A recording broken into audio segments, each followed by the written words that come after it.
Good day, Sir Sian. We are the Group 9 and today we are going to be reporting about the laboratory exercise number 9 wherein we have the test for the vitamin C. But before we begin, let me introduce to you the members of my group. Mariel Jane Resabal, the leader of the group, Erica Joel Provera, Amani Salmang, and yours truly, Sandrine Salazar. For the objectives, at the end of the experiment, each student will be able to first detect the presence of vitamin C in the given sample, and second, learn the process to be done in testing of vitamin C in a given sample. Here are the following materials we used during the experiment, such as methylene blue, test tubes, droppers, vitamin C, fresh lemon, pineapple and orange juice, raw and cooked cabbage, tomato and canned tomato.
Table number 1 was based on our observation after we put the water and vitamin C in the different test tube that contain with methylene blue.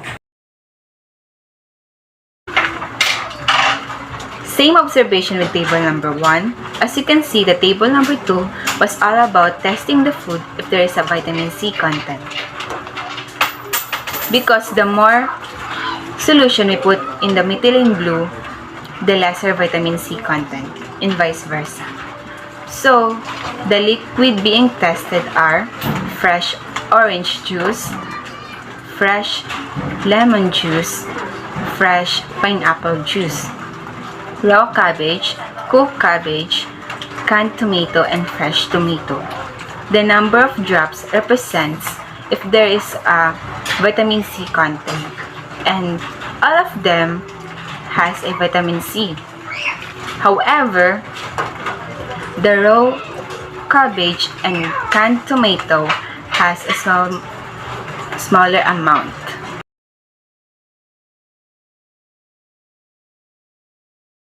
Hello, I'm Erica Pulvera and I was assigned to discuss about the result in this laboratory.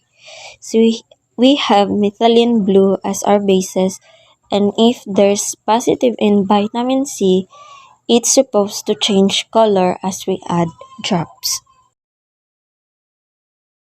In part A of this laboratory, we use a plain water and a vitamin C to determine which took the fewest drop and most drop to change its color from blue to clear, and it shows that vitamin C had took the least drops since it contains a high amount of vitamin C itself, while water took a while to change because it has other substances or content other than vitamin C. Foods that actually contains higher amount of vitamin C itself are lemon, orange, and pineapple, which is something used by many people with their diet. In this part, we use raw and cooked cabbage as a sample, and it was shown that raw cabbage shows positive changes in colors than the cooked cabbage. And by this, we concluded that in research that a raw cabbage contained more vitamin C than cooked cabbage, despite of it having the same vegetable and contains the same content. And it is because due to high temperature and other chemical reactions, the amount or quantity of its vitamin C has been reduced. And why does heating or cooking reduces its vitamin C content? Simply because vitamin C is a water soluble and sensitive to heat. It can leach out vegetables when they emerge in hot water. And if I were to ask if I'll throw away the water or liquid used to cook my cabbage is I wouldn't, since it contains some essential nutrients, and also cabbage water helps to fight harmful free radicals and can lead to the development of skin problems like acne and even extreme dryness, and heat can deplete vitamin C. Fresh and canned tomato, and as we proceed with the process, it shows that fresh tomato took the fewest drop to turn the testing chemical to clear, and therefore it contains more vitamin C than the canned tomato. It shows that canned foods contains least vitamin C, and if you are about to start a healthy diet, it is more advisable and take fresh fruits and vegetables than those who are preserved or contains some other chemicals. Conclusion: Vitamin C has been a hot topic in the fields of biochemistry and commercial industry in food in recent years. As we all know, vitamin C, also known as ascorbic acid, is an essential part of a balanced diet. The main goal of our experiment is to detect how much vitamin C existed in a given specific samples. It is well known that orange juice has a greatest concentration of vitamin C and also known as the most concentrated of the citrus fruits. We have observed that if a small drop of sample solution was dropped in a methylene blue and it has turned clear or light in color immediately, this indicates that the sample contains a lot of vitamin C. On the other hand, if a lot of drop of sample solution was putted in the methylene blue and it still hasn't changed in color immediately to clear or light color, this indicates that there is less or no content of vitamin C is present. We have also observed that heating food might diminish the quantity of vitamin C present since vitamin C is a water-soluble vitamin and as a result, it is quite sensitive to heat.